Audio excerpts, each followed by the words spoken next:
right, so being here today at Applied, it's just been a phenomenal experience. I was here in 2019 at the first quantum workshop, and of course, just watching the field progress, watching how there's so much more engagement, and really understanding the role of kind of bringing together the semiconductor as well as the quantum piece has just been great. Each qubit has to be designed and built, very well and very reproducibly. So clearly Applied Materials and the semiconductor industry knows how to do that right now for CMOS processes and other processes. And I think it's a good time to take, I'm going to call that superpower of being able to do that and apply it to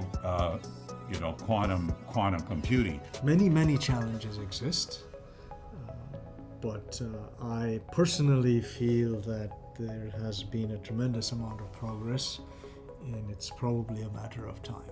Applied Materials has a unique role in this technology development, which is how do you incorporate rapid developments in science, the challenges for materials fabrication at the atomic scale, to reproducing this on large wafers to millions of devices.